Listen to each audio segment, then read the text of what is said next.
So you're going to pray for that to happen, huh? Okay, we are in Ezra, if I remember right. And I think Marty got down to about the 6th verse, so we'll do a real quick review in case you are just joining us. If you turn your Bibles over to Ezra, this is the Ezra Nehemiah class. We haven't got to Nehemiah yet, and Marty will carry that one on there in a little bit. Right now we're at the 4th chapter, and what's Ezra about? Primarily, I would say, I guess. Yeah, coming back out of exile, going back to rebuild the temple. There's two things that we can notice as they do this. It's kind of my own thing here. Concerning God's instruments in getting his work done. I think it's kind of interesting that he uses some of his own people and he uses some not of his people, if you would. All right, the Cyrus, Artaxerxes, to mention a couple, Darius, all those kings that were in Babylon are not really his people, and yet he found a way to help them decree, to help them say, hey, this is what you need to do. And they recognized it and said, that's what we're going to do. We're going to send them back. So he uses his people, of course, Ezra, Nehemiah, Zerubbabel, all those were on his team to start off with. But he combines both.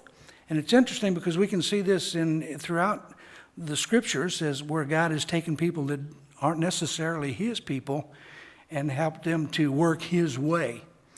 So he has the power to do so, and he can and he does use this power in this case to get them back. He has the constructive power which will inspire these guys to make their edicts and to say, hey, you go on back and build that temple, which is quite a deal. You don't find that too much in history anywhere else, where they said, go on back to your homeland and rebuild. And then there was the destructive, the power to overcome any opposition, and they got opposition. We're going to look at that tonight when they were going back to rebuild. And of course, Nehemiah, we haven't got to yet, but that was about the rebuilding of the wall itself to protect Jerusalem after they have started to rebuild it. It's been about 70 years since they were in their captivity. They had captivity for 70 years. Prophesied they would be out. They were in Babylon. And the Persian king Cyrus decreed that they go back. And the first thing they did was what when they got back? They built an altar so they could sacrifice. That was the very first thing. They hadn't been doing that. They weren't allowed to do that in Babylon. They were in captivity there. They had their other gods to worship. Now, they still worship God, but they weren't allowed to sacrifice. Now they can, because it's the very, very first thing. And it's interesting they put that first. And now that they've laid the foundation for the temple, we get some visitors. We get some of those the inhabitants of the land, I believe is one of the ways it was quoted, the adversaries of Judah and Benjamin, the tribes. They were primarily Samaritans, but there was also remaining relics of the 10 tribes that had been conquered long before and had come back in and kind of resettled in the area, mixed blood, so to speak. They had joined around. That was part of the Samaritans' problem. So they're back now, and they're ready to rebuild the temple. And these guys come in and say, hey, we want to help. And what did they say? Zerubbabel and Jeshua, they were two, and they said, no way, go on back. Matter of fact, thank you, no, but thank you. We appreciate the offer, but we don't want any part of it. And it's interesting to me that when they did this, they didn't mention what we just mentioned about the crossing of the blood and where God had said, keep yourself pure, don't mix with the other nations. They didn't bring that up. They said, no, a king told us to do this. King Cyrus told us to do this. They pointed that out to them. Now, maybe it was because they thought maybe they would respect the king's word rather than God's word. That could have been possible. Or it could have been possible that they just lost track themselves. They hadn't been given the glory to God for quite a while.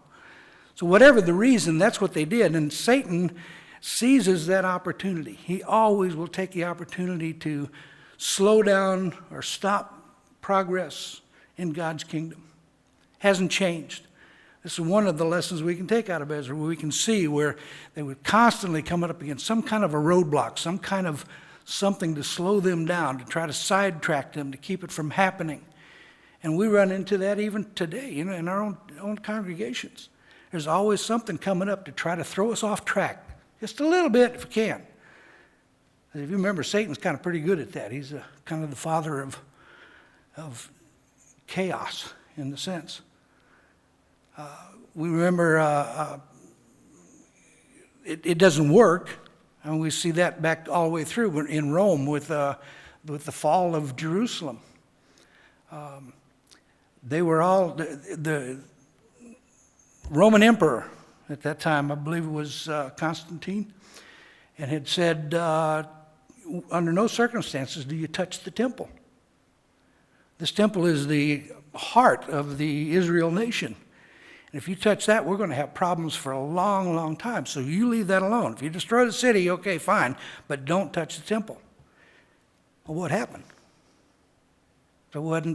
Jesus said there wasn't a brick standing on another. Somebody set it on fire. Even the God, if you would, of the world, at that time the emperor of Rome, couldn't stop God's continuance.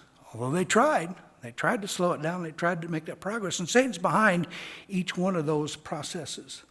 Anyway, now the opposition begins, and they try to discourage the Jews. That's verse 4.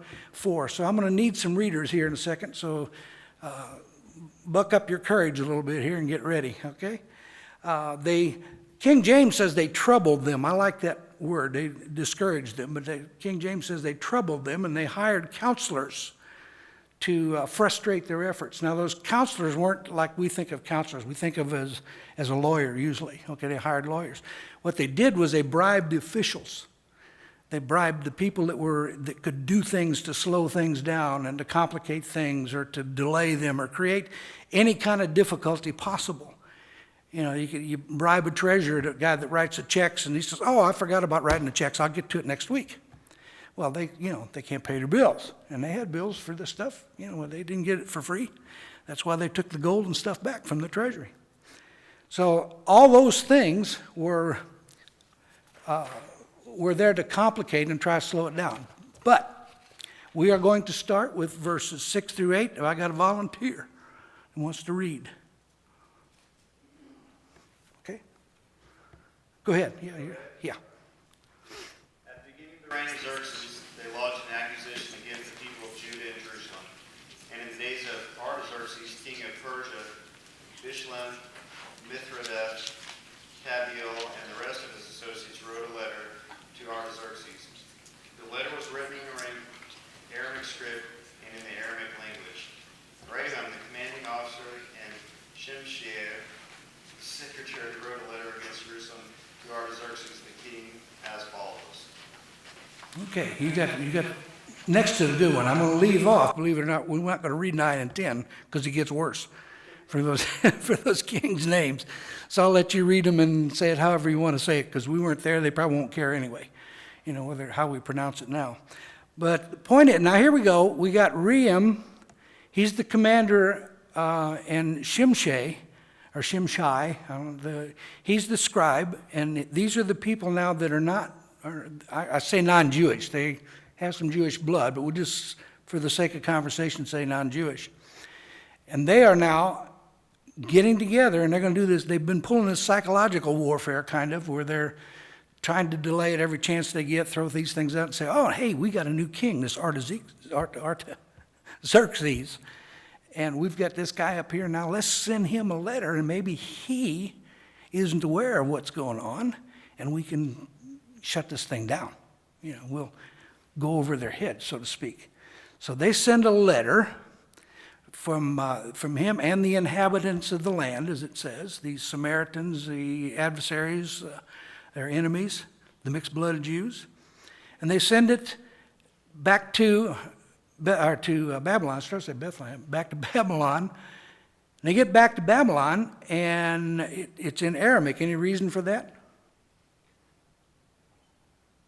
Did they speak Arabic?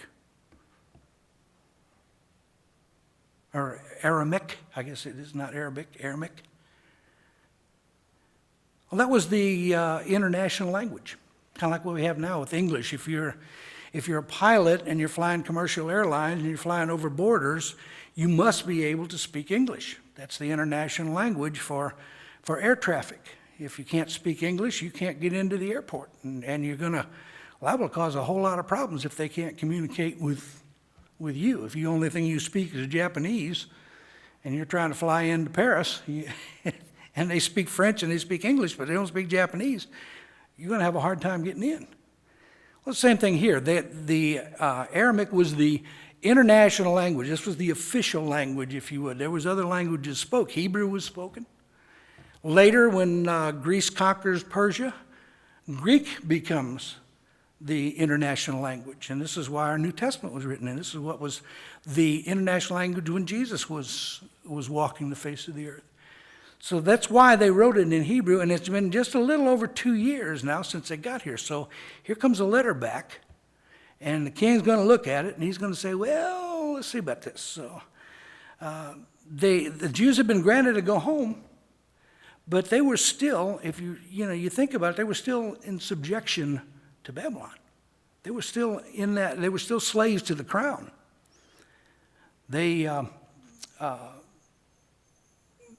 They couldn't do anything without permission. That's how they got to come back, much less what they did. So they're going to be they find out about this letter, kind of probably sweating bullets. Like, what's the king going to do? Is he going to make us stop? Is he going to bring us back into captivity? These guys are really stirring up a lot of problems.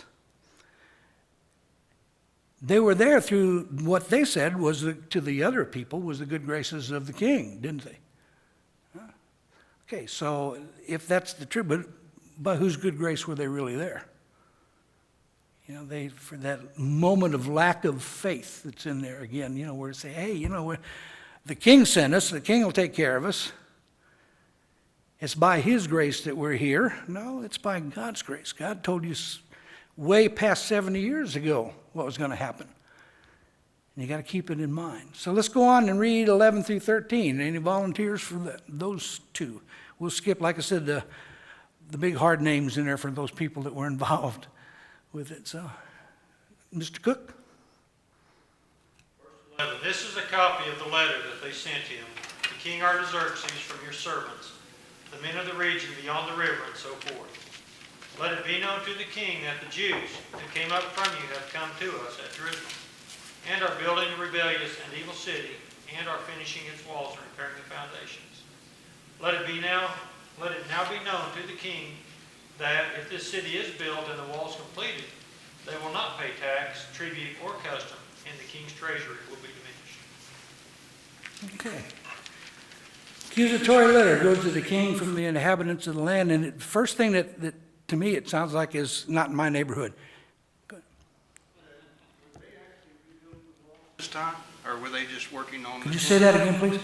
Were they actually rebuilding the city walls at this time, or were they actually working only on the temple? They weren't. That was the key. So we go back again to what I was talking about a while ago with Satan and the half-truths. They mention, they're building the city and they're building the walls, but they don't mention the temple. For a couple reasons. One, Cyrus specifically said, go back and rebuild the temple. Okay? So if they bring that up, that's going to maybe remind this king, say, oh, well, yeah, he said that. I remember that. So instead, they go halfway around and say, well, they're rebuilding the walls and they're rebuilding the city, and we're not going to talk about the temple, because that might bring up a red flag. So we're not going to do that. We're not going to mention that. So I think that's the reason for it. That's my personal opinion, of course. But they got together like we do in our councils, and they voiced their opinions, not in my neighborhood kind of thing, and all their objections are speculatory. This is going to happen. Will it? Who knows? They can't really say it will, but they can put this little bit of doubt, in the mind of the king. And this is what they're trying to do. Just like Satan always wants to put that little voice of doubt in the back of our head saying, are you sure this is going to work? Are you sure this is the right thing you want to do? Is this where you want to be and what you want to pursue? So they won't tell you the whole truth.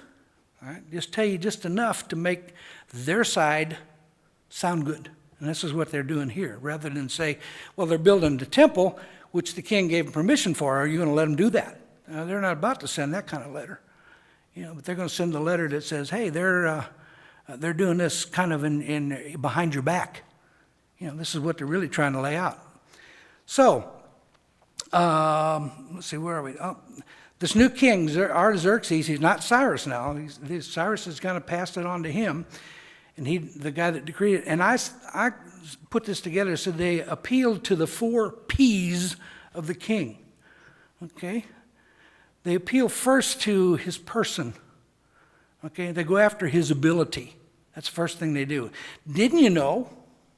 Are you not aware, king? After all, you're the king. You're supposed to know everything. Are you dumb? Don't know what's happening down there? Or up here, I guess it would be, because it's down toward Babylon, and up, everything is up toward Jerusalem, because it's on the high spot. So anywhere you're at in Israel, you're always going up to Jerusalem. And if you're going away from Jerusalem, you're coming down from Jerusalem. So he said, all right, well, maybe we better let you know. Since you may just not be paying any attention. In the underlying, between the lines, it's like, what kind of king are you? That you don't know what's going on down there. That you're letting them get away with this. So the first P they appeal to is the person. And they do it with the half-truth, like we was talking about with the wall. They're rebuilding a rebellious city, an evil city. That's what they said. It's rebellious and it's evil. And they're finishing its walls and its foundation, but don't say anything about that temple. Say something about that temple. It might tip off the king. We don't want to do that. The second P is they appeal to his pocketbook. Okay, if you remember in those 2 verses there, the pocketbook says, let them do this and they won't be any good to you. They won't pay their taxes. They won't pay any tribute. They won't pay any custom fees. And all 3 of those were different. They could put 1 or all 3 on you. Okay, the tribute was to kind of leave me alone. We'll go on. The taxes, of course, were, you're under my jurisdiction and you owe us, kind of like we are with the IRS kind of thing. We have that part of it. Custom fees, if you wanted to ship anything around or wanted any legal documents. Sounds almost like the Declaration of Independence there, doesn't it, when you're talking about the revolution. And if you don't, if they don't do this, guess what's going to happen, king? You're going to go broke. And they didn't have any welfare states, especially for kings. The only thing you could do is go out and conquer somebody else, and I'm sure he didn't want to do that. 14 through 16, who wants to try that one? Johnny, you want to give a shot?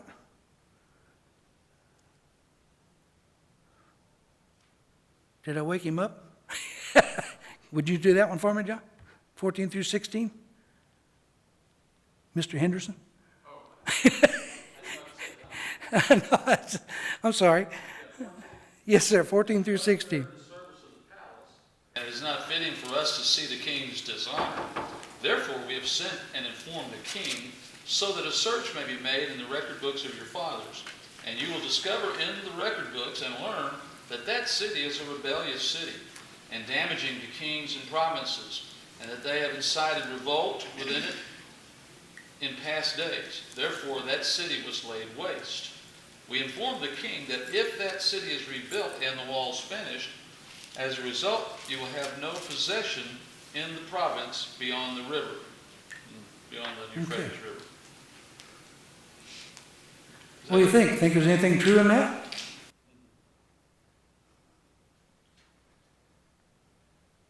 You think about the history of Jerusalem and all things that went on there. Was there any problems in Jerusalem? Is there any problems today in Jerusalem? And they had a lot of them, didn't they? I mean, going back to David, in David's day, when he was trying to establish Jerusalem as David's city. David went out and conquered all the nations around him. It all started there. Well, actually, way before that, if you really want to get back to it.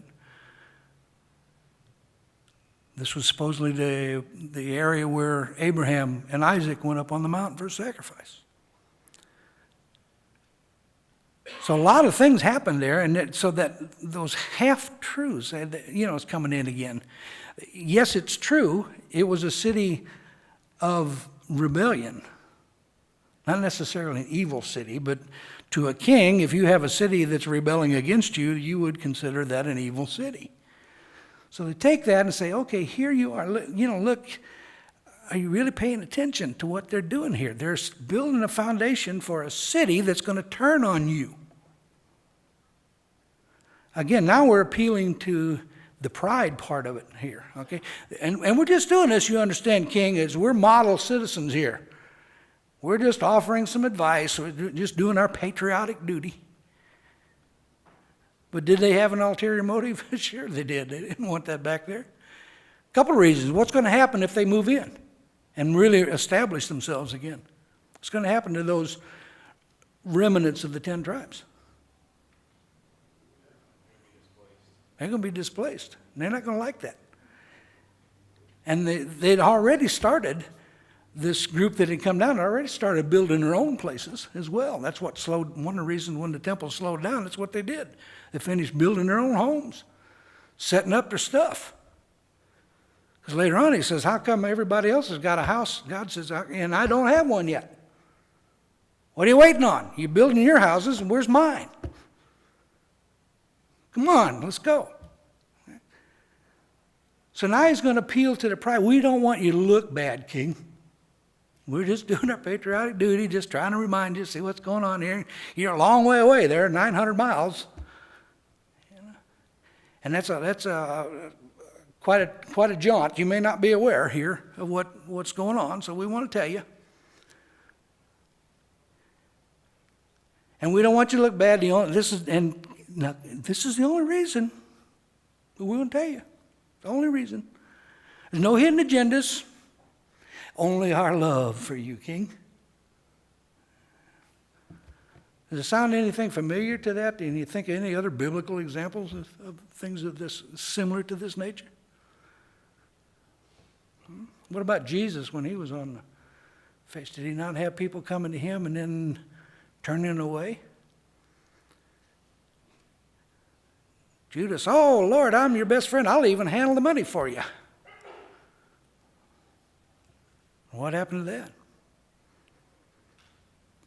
And they appeal to his power, to the king's power in these 2 verses here, or 3 verses here, 14 through 16. We want to inform the king that if the city is rebuilt and its walls are completed, the result will be that you will have no dominion over the region beyond the river. Now, the region beyond the river was a way they always referred to as being on the west side of the Euphrates. Okay? Euphrates River is still there, runs through Babylon. The Tigris and the Euphrates, both of them still there. The little V, cradle of, or crescent, I'm thinking it, civilization crescent or something like that. I remember the crescent part, I don't know why. But that's what I remember. But the Euphrates was there, and Babylon's on the east side. The lands that the Israelites had occupied was on the west side of that river. And he's saying, now, King, you let it happen, and you're not going to have any subjects here. They're going to take over. They had it before, remember? So what kind of power are you going to show if you just let them take it over? What kind of king are you? Are you powerful or are you not powerful? You going to be a warrior or a wimp? What's it going to be? So they are really, really working on giving him these enough truth to make it believable. Okay? Just enough to say, well, they did have this before. And he's going to say, I think they're right. Let me go back and check, which he does here in a minute. But if they owned that before, what's to keep them from wanting it again? If they get back and settle in and they start, wasn't that what happened in Egypt? when they came down, when Abraham and his descendants settled in the land of Goshen? What happened? They manufactured to reproduce, or managed rather, to reproduce and have large families, and they grew into a large nation of people. And all of a sudden, Egypt started saying, "Ooh, wait a minute, these guys liable to turn on us. We better enslave them quick before they do turn." Well, this is what they're trying to basically say to King Artaxerxes. If you don't corral these people, they're going to turn on you, and you're not going to have any power left anymore. You're going to be over here on the west side with this little area, which is now what, Iraq or Iran? I was getting mixed up, one of the two. Anyway, this is what you're going to have. This is all. And you've had this humongous area that's been yours for a couple hundred years. And you're going to throw it away because they're rebuilding this evil, wicked city? Does that make sense? Okay, moving along to 17 and 20. Anybody got that wants to volunteer? We got any on this side that wants to volunteer?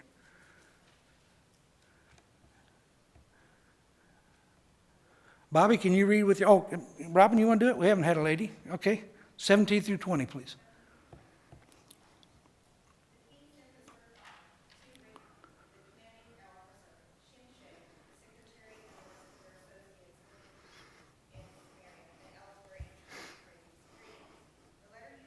Has been read and translated in my presence. I issued an order and a search was made, and it was found that this city has a long history of revolt against kings and has been a place of rebellion and sedition. Jerusalem has had powerful kings ruling over the whole of the Trans-Euphrates, and taxes, tribute, and duty were paid to them. Did you read up to 20? Yeah, that was Okay. what it. I think I can barely see that bit. All right, so we got, the king now has got the letter, and it's interesting what he says at first, I thought, was, I've got the letter and it's been translated. And we just talked about the Aramaic language being the universal language. But this wasn't an Aramaic king. This was a Persian king. And he wasn't familiar with the language. He was pretending really to fall in line with the Babylonian kings. Okay? You know, we're going to be just like them. They're going to be our ancestors. Well, they weren't his ancestors, and it shows up even in that he can't even read the language that the letter comes in. So they give him the letter, they read the letter to him, they translate it to him, and he says, and it works, actually, because he says, "I got your letter, hello." You know, that's the peace part. Hello, peace. I got your letter. I took your advice. I went back and checked the archives. Check my founding fathers, if you would. When they weren't his, but he was Persian without the Hebrew or Aryan or Babylonian histories. He had none of them. So he had to go back and have somebody look it up for him. And he said, "You were correct. The city has really a troubling, rebellious, and powerful history." And he could see where it was David's city, and which, like we said, is still in turmoil today, with Israel and Palestine, Christianity and Islam. It hasn't stopped. It didn't. Right then, he could see a possibility of this working against him. He wasn't the one God said, "Cyrus, you send them back to build a city." He wasn't the one that had even been aware until this, that they were supposed to do that. So it was the capital of a once and great mighty nation, and that could be a future threat. So he did consider very, very seriously the fact that he could lose that whole entire area, that it wouldn't be his any longer, and that would be a possible enemy in the future, rather than the people that he conquers now and gets tribute and taxes and stuff from. So he says, what? Stop it. Okay, verse 21 to 24. That'll finish our chapter up. Who wants that one? Who was it almost volunteered over here a while ago? Was it Bobby? Did you? Okay. You can read that with a crooked arm? Okay. Rebuilt until the decree is issued by me. Beware of being negligent in carrying out this matter. Why should damage increase to the determined of the kings? Then as soon as the copy of King Artaxerxes' document was read before Rehum and Shimshai, the scribe and their colleagues, they went in haste to Jerusalem to the Jews and stopped them by force of arms. Then the work on the house of God in Jerusalem ceased, and it was stopped until the second year of the reign of King Darius, king of Persia. Okay. So the king said, hold it. Stop. Quit. Artaxerxes decrees the work of the evil city to halt. Its walls to stop being built, which that wasn't what they were building, was it? They were building a temple. He said, okay, stop the city building, stop the wall building, nothing's going on. I'll show them who's in charge. Goes back to that very early thing we mentioned about mentions power and his pride, the 4 P's. But he does leave the door open. That's kind of an interesting thing, because he says, I'll show them who's in charge, but they're going to stop it until I say they can start again. Okay? So he's leaving that a crack in the door just so you don't get them angry down here and cause them to rebel and maybe have a mutiny in his own country when they find out what he's doing to their people that's still in Babylon. So he said, I'm going to, just in case, later on I might change my mind.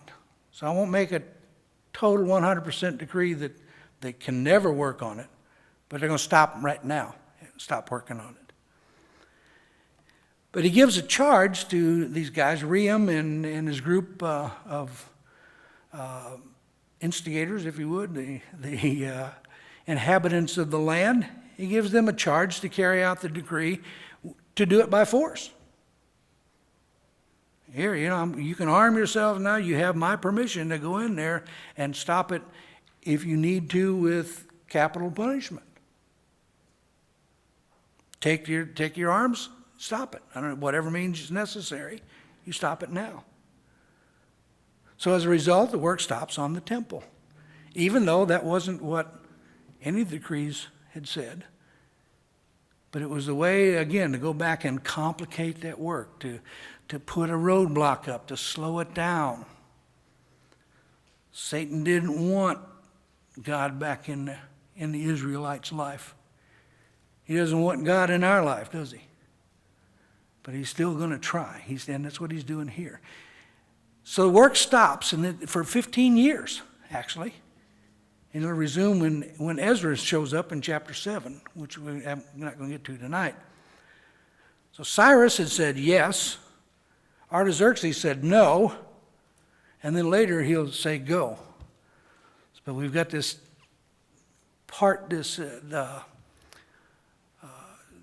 delay, if you would, okay, in the temple. It took them a long time. Every time the temple was built, with the exception of the first one, Solomon's temple, it went up like a breeze. And why do you think that happened? Or have you ever thought about it? David couldn't build it. Why? Too much blood on his hand. But he allowed David to assemble all the materials, get it all ready, lay out the plan, draw out the architectural, everything. All Solomon had to do was sit back and say, here, my daddy wrote these, put it to work. And that's what they did, and went up without a scratch. But it was also the highlight, or the apex, of the Israelite faith at that time.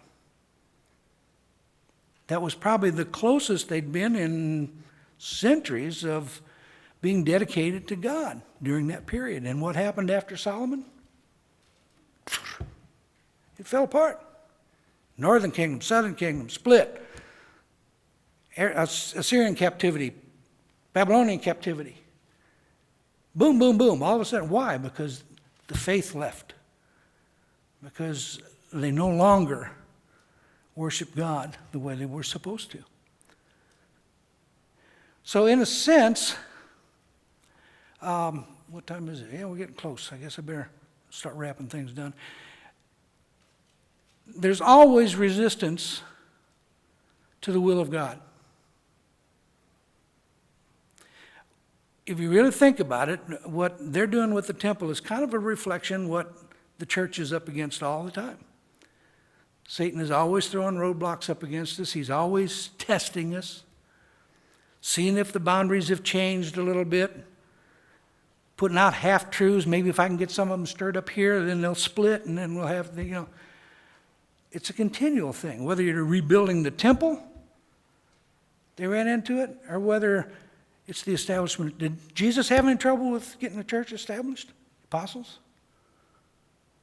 Kind of a dumb question, isn't it? What did the apostles go through just trying to establish the church? How many survived to a natural death? Only one that we know of, wasn't it? And we're not sure, because it didn't say when he died. But he was on the Isle of Patmos, and it was John. The rest of them, according to the history, all got executed in some form or another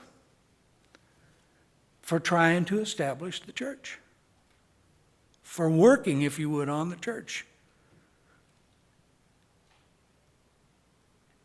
And the ruler of this world, like King Artaxerxes, like some of the others, is doing everything he can to stop our building. Whether it's a building of faith or whether it's a building of the congregation, whatever it might be, he's going to try to do it. And our challenge is to maintain the purity and integrity of the gospel and of the church that Christ established through the apostles with his own blood.